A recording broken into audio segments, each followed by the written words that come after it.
Dream come true.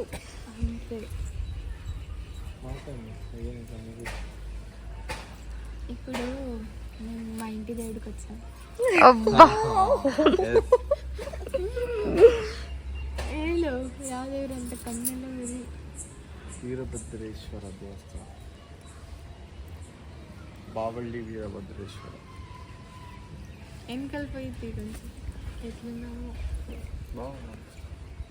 తీసుకుంటారు. ಈ start ಮಾಡಲ್ಲ ಬ್ಲಾಗ್ ಮಾಡ್ತೀವಿ. కొత్త పెళ్లి కూతురు, కొత్త పెళ్లి కొడుకు, finally wife and husband. Hey guys, welcome back to our YouTube channel that is Aishraj official. And ಈ ವಿಡಿಯೋ ಬಂದುಬಿಟ್ಟು ತುಂಬ ಸ್ಪೆಷಲ್. ಅದೇನು ಅಂತ ಹೇಳಿದರೆ, ಮದುವೆ ಆದಮೇಲೆ ಫಸ್ಟ್ ಟೈಮ್ ನಾವಿಬ್ಬರು ಸೇರಿಬಿಟ್ಟು ನಮ್ಮ ಹಸ್ಬೆಂಡ್ ಅವರ ಮನೆ ದೇವರು ಹೋಗ್ತಿರೋದು. ಆ್ಯಂಡ್ ಇದು ಬಂದುಬಿಟ್ಟು ಎಲ್ಲಿ ಅಂತಂದರೆ very near by two Hospet, ಅಂದರೆ ಸಂಡೂರ್ ಹತ್ರ ಬಾವಳ್ಳಿ ಅಂತ, ಬಾವಳ್ಳಿ ವೀರಭದ್ರೇಶ್ವರ ಅವ್ರ ಮನೆ ದೇವರು. ಅವ್ರದ್ದು ಅಂತಲ್ಲ, ಇನ್ಮೇಲೆ ನಂದು ಕೂಡ. ಇಷ್ಟು ದಿನ ನಿಮ್ಮ ಮನೆ ದೇವ್ರು ಏನು ಅಂತ ಕೇಳಿದರೆ ನಾನು ಹೇಳ್ತಾ ಇದ್ದೆ ವೆಂಕಟರಮಣ ಅಂತ, ಬಟ್ ಇನ್ನು ಮುಂದೆ ವೀರಭದ್ರೇಶ್ವರ ಅಂತ ಹೇಳಬೇಕು. ಆ್ಯಂಡ್ ಇದನ್ನೆಲ್ಲನೂ ಅಡ್ಯಾಪ್ಟ್ ಮಾಡ್ಕೊಳ್ಳೋಕ್ಕೆ ಒಂದು ಸ್ವಲ್ಪ ಟೈಮ್ ಬೇಕಾಗತ್ತೆ. ಸೊ ಡೆಫಿನೆಟ್ಲಿ ನಾನು ಅಡ್ಯಾಪ್ಟ್ ಮಾಡಿಕೊಂಡು ಕಲಿತಾ ಹೋಗ್ತೀನಿ. ಆ್ಯಂಡ್ ಅದಾದಮೇಲೆ ಏನಂತಾರೆ, ಇದು ತುಂಬ ಸ್ಪೆಷಲ್. ಯಾಕೆ ಅಂತ ಹೇಳಿದರೆ, ಫಸ್ಟ್ ಟೈಮ್ ಮದುವೆ ಆದಮೇಲೆ ನಾವಿಬ್ಬರು ಬರ್ತಾ ಇರೋ ಗುಡಿ ಇದು. ಇದು ಯಾವಾಗ ಅಂತ ಹೇಳಿದರೆ, ಮದುವೆ ಆಗಿದೆ ನೆಕ್ಸ್ಟ್ ಡೇನೇ ಬಂದಿದ್ವಿ ನಾವು. ನನ್ನ ಜೊತೆ ನನ್ನಿಬ್ಬರು ತಂಗಿರು ಅಮ್ಮು ಆ್ಯಂಡ್ ಚಿನಾರಿ ಬಂದಿದ್ದರು. ಆ್ಯಂಡ್ ನಮ್ಮ ಮನೆಯವ್ರ ಜೊತೆ ಅವ್ರ ತಮ್ಮ ಉದಯ್ ಬಂದಿದ್ದರು. ಸೊ ನಾವೆಲ್ಲ ಸೇರಿಬಿಟ್ಟು ಗುಡಿ ಹೋಗಿದ್ವಿ. ಆ್ಯಂಡ್ ಇಲ್ಲೇನಂತ ಹೇಳಿದರೆ, ಇದು ಬಂದುಬಿಟ್ಟು ಇವ್ರ ಮನೆ ದೇವರಲ್ಲ. ಸೊ ಇವ್ರ ಮನೆಯಿಂದ ಯಾರೇ ಗಂಡು ಮಕ್ಳು ಹೋದರೂ ಅವ್ರಿಗೆ ಗರ್ಭಗುಡಿ ಒಳಗಡೆ ಕರ್ಕೊಂಡು ಹೋಗ್ಬಿಟ್ಟು ಅವರು ಆರಾಮ್ಸೆ ಪೂಜೆ ಮಾಡ್ಬೋದು ತುಂಬ ಈಸಿಯಾಗಿ. ಸೊ ಅದೇ ಥರ ನಮ್ಮ ಮನೆಯವ್ರು ಕೂಡ ಒಳಗಡೆ ಹೋಗ್ಬಿಟ್ಟು ಎಲ್ಲ ಪೂಜೆ ಮಾಡಿದರು.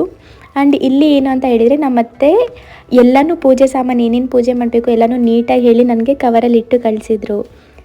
ಆ್ಯಂಡ್ ಅವ್ರು ಏನೇನು ಹೇಳಿದರು, ಒಂದು ಸ್ವಲ್ಪ ರಿಟರ್ನ್ ತೊಗೊಂಬರೋ ಥಿಂಗ್ಸ್ ರಿಟರ್ನ್ ತೊಗೊಂಬರಬೇಕು, ಅಲ್ಲೇ ಇಟ್ಟು ಬರೋ ಥಿಂಗ್ಸ್ ಇಟ್ಟು ಬರಬೇಕು ಅಂತ ಹೇಳಿದರು. ಬಟ್ ನಾವೇನು ಮಾಡಿದ್ದೀವಿ ಅಂದರೆ ಎಲ್ಲನೂ ಅಲ್ಲೇ ಇಟ್ಟು ಬಂದುಬಿಟ್ಟಿವಿ. ಸೊ ಈ ಥರ ಏನೋ ಒಂದು ಎಡ್ವೈಟ್ ಮಾಡ್ತಾನೆ ಇರ್ತೀವಿ. ಅದು ಕೂಡ ಏನು ಅಂದರೆ, ನನಗಿದೆಲ್ಲ ಫಸ್ಟ್ ಟೈಮ್. ಬಿಕಾಸ್ ನಾನು ಯಾವತ್ತು ಗುಡಿಗೆ ಹೋದರೂ ನಮ್ಮಮ್ಮನೇ ಪೂಜೆ ಮಾಡಿಬಿಡ್ತಿದ್ರು. ನಾನು ಬರೀ ದೇವ್ರಿಗೆ ಕೈ ಮುಗಿದು ಹಿಂಗೆ ರೌಂಡ್ಸ್ ಹಾಕಿ ಮುಗ್ದೋಗೋದು. ಬಟ್ ಇವಾಗ ಇದೆಲ್ಲ ನನಗೆ ಫುಲ್ ಹೊಸ. ಅದು ಅಂದರೆ ಒಂದು ಸ್ವಲ್ಪ ರೆಸ್ಪಾನ್ಸಿಬಿಲಿಟೀಸ್ ಜಾಸ್ತಿ, ಹೋದಾಗೆ ನಾನೇ ನೋಡಿಕೊಂಡು ಮಾಡೋದು ಈ ಥರ. ಆ್ಯಂಡ್ ಅದಾದಮೇಲೆ ಇಲ್ಲಿ ಈ ಥರ ವಿಭೂತಿ ಹಚ್ಕೊಳ್ಳೋದು ನನಗೆ ಯಾವಾಗೂ ಬರೋದೇ ಇಲ್ಲ. ಫಸ್ಟ್ ಟೈಮ್ ನಾನು ಇನ್ನೂ ಕಲಿತಾ ಇರೋದು ಇದೆಲ್ಲ ಕೂಡ. ನೋಡಿರಿ, ನನಗೆ ಹೇಳ್ಬೇಕಂದ್ರೆ ಬರಲೇ ಇಲ್ಲ ಇದು ಹಚ್ಕೊಳ್ಳೋದಕ್ಕೆ. ಬಟ್ ಸ್ಟಿಲ್ ಮರ್ತೋಗ್ಲಾರ್ದಂಗೆ ನನ್ನ ಮನೆ ದೇವರಲ್ಲ ಅಂತ ಅಲ್ಲೋಗಿ ಹಚ್ಕೊಂಡಿದ್ದೆ. ನನಗೆ ಹೇಳ್ಕೊಡ್ತಾ ಇದ್ದಾನೆ ಉದಯ್, ಹಾಗಲ್ಲ ಈ ಥರ ಹಚ್ಕೋಬೇಕು ಅಂತ. ಸರಿ ಬಿಡು ಅಂತೇಳಿ ನಾನಾದರೂ ಅಟ್ಲೀಸ್ಟ್ ನೆನ್ಪು ಮಾಡ್ಕೊಂಡು ಇಟ್ಕೊಂಡೆ. ನಮ್ಮ ಮನೆಯವರು ಅದು ಕೂಡ ಇಟ್ಕೊಂಡಿಲ್ಲ, ಅವ್ರು ಪೂರ್ತಿಯಾಗಿ ಮರ್ತೋಗ್ಬಿಟ್ಟಾರೆ. ಆಮೇಲೆ ಬಂದು ನನ್ನ ನೋಡಿ, ಶೆಟ್ ನೀನು ಹಚ್ಕೊಂಡಿಯಾ, ನಾನು ಮರ್ತೋಗಿನಿ ಅಂತೇಳಿ ಆಮೇಲೆ ಹಚ್ಕೊಂಡ್ರೆ ಅವರು. ಅದಾದಮೇಲೆ ನಾವಿನ್ನು ಇಲ್ಲೆಲ್ಲ ದೀಪ ಹಚ್ಕೊಂಡು ನೀಟಾಗಿ ಪೂಜೆ ಮಾಡಿಕೊಂಡು ಅಲ್ಲಿಂದ ಕೈ ಮುಗಿದು ನೆಕ್ಸ್ಟ್ ರಿಟರ್ನ್ ಆದ್ವಿ ಅಲ್ಲಿಂದ ಮನೆಗೆ. ಆ್ಯಂಡ್ ಏನು ಗೊತ್ತಾ, ನಾನು ಹೇಳಬೇಕು ಏನು ಅಂತ ಹೇಳಿದರೆ, ನನಗೆಲ್ಲ ದೇವ್ರ ಪೂಜೆದೆಲ್ಲ ಫುಲ್ ಹೊಸ ಅದು. ಬಟ್ ಸ್ಟಿಲ್ ನಾನು ಮಾಡಿದೆ. ಮತ್ತೇನು ಅಂದರೆ, ಇವಾಗೆಲ್ಲ ಏನು ಇಂಡಿಪೆಂಡೆಂಟಾಗಿ ನಾವೇ ಎಲ್ಲನೂ ಕಲಿಬೇಕು ಮಾಡಬೇಕು. ಇಷ್ಟು ದಿನ ಬೇರೆ, ಇವಾಗ ಬೇರೆ. ನಾನು ನಮ್ಮ ಮನೇಲಿ ದೊಡ್ಡವಳಾದರೂ ನನಗೇನು ರೆಸ್ಪಾನ್ಸಿಬಿಲಿಟಿ ಇರಲಿಲ್ಲ ಇದೆಲ್ಲ. ಬಟ್ ಇವಾಗ ಎಲ್ಲನೂ ಕಲಿಬೇಕು ಮಾಡಬೇಕು. So it takes time. ಆದರೆ ಏನು ಗೊತ್ತಾ, ನನಗೆ ನಮ್ಮ ಮನೆಯವ್ರು ಸಿಕ್ಕಿರೋದು I am so lucky. Because ಅವ್ರು ತುಂಬ ಸಪೋರ್ಟಿವ್ ಆ್ಯಂಡ್ ತುಂಬ ಎನ್ಕರೇಜ್ ಮಾಡ್ತಾರೆ. ಹಾಗಾಗಿ ನಂಗೆ ಅಷ್ಟೊಂದು ಡಿಫಿಕಲ್ಟಿ ಮತ್ತು ಏನೂ ಚಾಲೆಂಜಿಂಗ್ ಅನಿಸಲ್ಲ. Because he supports A lot ಅಲ್ಲ. ಅವರು ಇವಾಗ ನಮ್ಮ ಮನೆಯವ್ರು ನಂಗೆ ಸಪೋರ್ಟ್ ಮಾಡುವಾಗ ನಾನು ಏನಾದರೂ ಮಾಡ್ಬೋದು ಅನ್ನೋದು ನನ್ನ ಕಾನ್ಫಿಡೆನ್ಸ್ ನನಗೆ. ಸೊ ಅಷ್ಟೇ. ಅದಾದಮೇಲೆ ಇವ್ರು ಪೂಜೆ ಮಾಡಿಬಿಟ್ಟು ನಮಗೆಲ್ಲ ಆರತಿ ಕೊಟ್ಟರು. ಅದಾಗಿದ್ಮೇಲೆ ಹೊರಗಡೆ ಬಣಿಮಂಕಾಳಿ ದೇವಿ ಇತ್ತು, ಅಲ್ಲೆಲ್ಲ ಕೂಡ ನೀಟಾಗಿ ಪೂಜೆ ಮಾಡಿಕೊಂಡು ಮನೆಗೆ ಬಂದ್ವಿ. ಆ್ಯಂಡ್ ನಾನೇನು ಹೇಳಬೇಕು ಅಂತ ಹೇಳಿದರೆ, ನಾನು ಲೈಫಲ್ಲಿ ಯಾರಿಗೆ ಹೆದರ್ತೀನೋ ಯಾರಿಗೆ ಹೆದರಲ್ವೋ ಗೊತ್ತಿಲ್ಲ.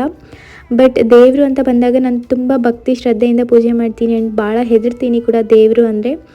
ಅದೇನೋ ಗೊತ್ತಿಲ್ಲ, ಹೆದರಿಕೆ ಅನ್ನೋದಕ್ಕಿಂತ ಅದೊಂದು ಹ್ಯೂಜ್ ರೆಸ್ಪೆಕ್ಟ್ ಅನ್ಬೋದು, ಅಷ್ಟು ಭಕ್ತಿ ನನಗೆ. ಸೊ ಅದೇ ಥರ ನಾನು ಹೇಗೆ ಅಂದರೆ, ಇವಾಗ ಯಾರಾದರೂ ನನಗೆ ಅಂದರೆ ಫೋರ್ಸ್ಫುಲಿ ಪೂಜೆ ಮಾಡು ಅಂತ ಗದರಿಸಿದ್ರೆ ನಾನು ಪೂಜೆ ಮಾಡಲ್ಲ. ಬಟ್ ಅದೇ ಪ್ರೀತಿಯಿಂದ ಹೇಳಿದರೆ ನಾನು ಫುಲ್ ಆಫ್ ಡಿವೋಷನಿಂದ ಪೂಜೆ ಮಾಡ್ತೀನಿ, ಆ ಥರ ನಾನು. ಆ್ಯಂಡ್ ನಮ್ಮ ಮನೆಯವರು ಕೂಡ ಅಷ್ಟೇ, ಅವರಿಗೂ ದೇವ್ರ ಭಕ್ತಿ ಅಂದರೆ ತುಂಬಾ ಜಾಸ್ತಿ, ತುಂಬ ಚೆನ್ನಾಗಿ ಪೂಜೆ ಮಾಡ್ತಾರೆ. ಸೊ ಈ ಥರ ನಾವಿಬ್ಬರು ಸೇರಿ ಹೋಗಿರೋ ಫಸ್ಟ್ ಟೆಂಪಲ್ ಆಗಿರೋದ್ರಿಂದ ಇದು ಬಹಳ ಸ್ಪೆಷಲ್. ಸೊ ಇದೇ ಥರ ನಿಮಗೆ ಇನ್ನೂ ನಮ್ಮ ವೀಡಿಯೋಸ್, ನಮ್ಮ ಕಂಟೆಂಟ್ ಜಾಸ್ತಿ ಬೇಕು ಅಂತ ಹೇಳಿದರೆ ಡೆಫಿನೆಟ್ಲಿ ನೀವು ಕಮೆಂಟ್ ಮಾಡಬೇಕು. ಆ್ಯಂಡ್ ನೆಕ್ಸ್ಟ್ ಯಾವ ವಿಡಿಯೋ ನೋಡೋಕ್ಕೆ ಇಷ್ಟಪಡ್ತೀರಾ, do comment. Definitely we will do it for you. So that's it for this video guys. Stay tuned and thanks for watching. Please do subscribe.